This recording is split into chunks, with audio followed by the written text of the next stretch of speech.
I have been watching the healthcare debates. Not debates, really, the yellings, the healthcare yellings. I've really learned a lot about myself watching the town hall meetings and the Tea Party parades and the retardathon walker things. And I'm kind of enjoying it more than I expected to because, I like most people, I'm a big fan of misspelled, grammatically incorrect hyperbole. I love it. And I think up until maybe 5-6 years ago, I would have been more outraged and like, this is terrible, this is awful, these people are crazy. And like, what's going on here? But I realized now that I'm 45 and I've accrued enough experience, like, oh, wait a minute, this always happens all the time.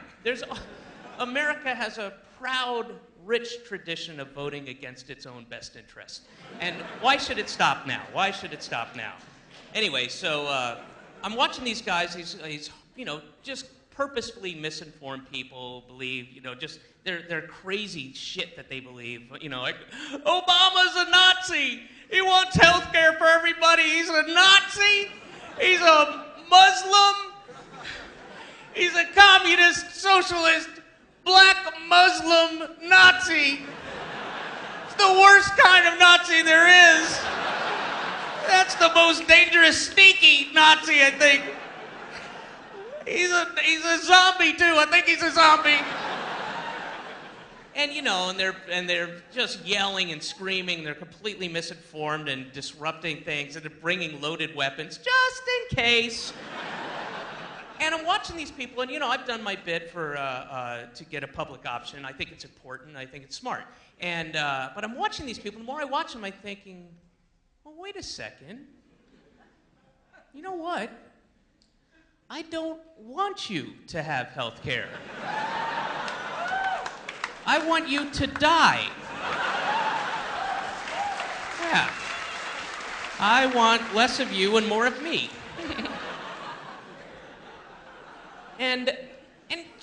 Here's a simple question. Where are the Christians? Where are the fucking Christians during all this? The idea of universal health care seems to me the most basic, at its core, Christian belief. You take care of people who can't afford to take care of themselves. You don't let them suffer. It seems very Christian.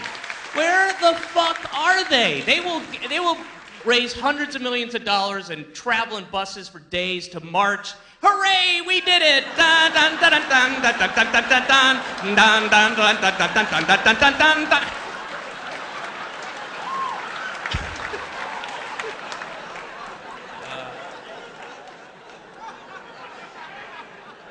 All right.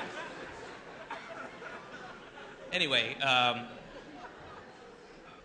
I can't imagine Jesus giving equal time after the Sermon on the Mount to the CEO of Blue Cross Blue Shield, I just don't see it happening. All right, well, I've said my piece, and now in the spirit of bipartisanship, I'd like to introduce Doug Van Ellen, CEO of Blue Cross Blue Shield. Hey, thanks, Jesus. All right, yeah. I've heard your side. We'd all like to take care of everybody. Yeah, kings, you have all the money. Give a little bit back to your peasants. Okay, no, I'm in the insurance business, all right? It's a business. I would love to make sure that everybody's okay, but we need money.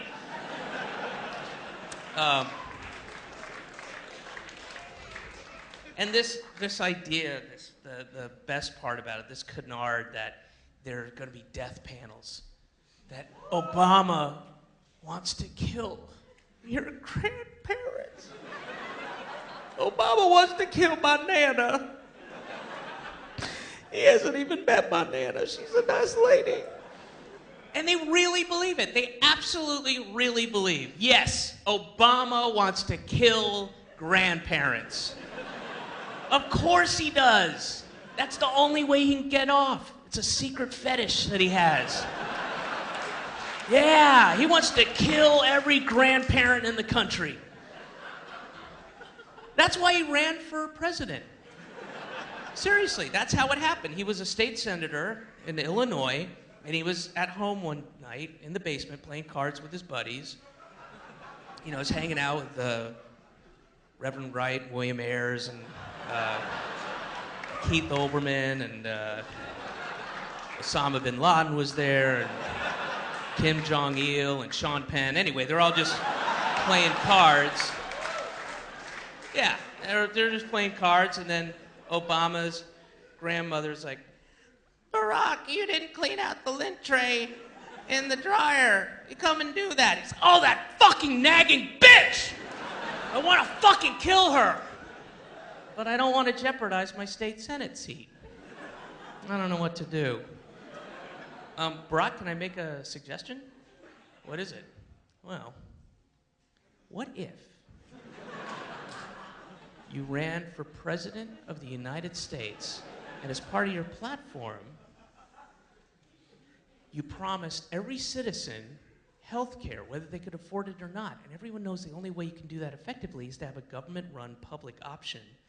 It's an option, it's optional, to compete against the private insurance companies. And everyone knows the only way to make that financially viable is to kill the elderly.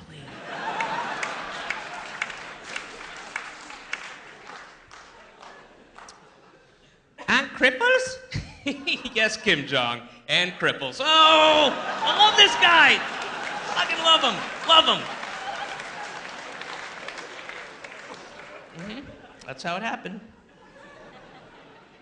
If you go to any other industrialized country, I'm sorry, every other industrialized country on the face of the earth that has national health services or socialized medicine, that's the great thing about going there, is there's no old people. Every Tuesday in Canada is Grandpa Killing Day. Every Tuesday. That's how they do it. And the ironic thing is the crazy double standard that these people have, all these tea party, tea baggers, all this nonsense, screaming and shouting and yelling, and they're just, how about how terrible everything is. And the ironic thing is they're the first people to get in your face whenever you say anything bad or negative about America. And it's just such a strange double standard. They sit there and go, this country's gone down the toilet. I can't believe what's happened to it. I mean, there's illegal immigration is out of control, and culturally we're a cesspool. There's abortion on demand. And you got San Francisco gays trying to get gay married and spread their homosexual agenda all over the country. And you got these, MTV awful rap and hip hop, and the New York and LA Hollywood elite shoving their trash values down our throats, and it's just awful. There's a war on Christmas. There's a war on Christmas. They've declared war on Christmas. That's just awful. I'm too taxed and I'm overtaxed. It don't matter who you elect in Washington. Those elites just thumb their nose at the regular guy. It's just awful what's happened to America. Well, there are some definite problems. We're the richest country in history, and we're ranked 37th in the world in healthcare, and second in child poverty rates, and second in child mortality rates. There's definitely some problems with that. How dare you! You can go to hell. If you don't like it, get the fuck out, okay? America's the greatest country in the history of ever anything, okay? USA! USA! Let's go back to New York, you hippie faggot. All right. Interesting.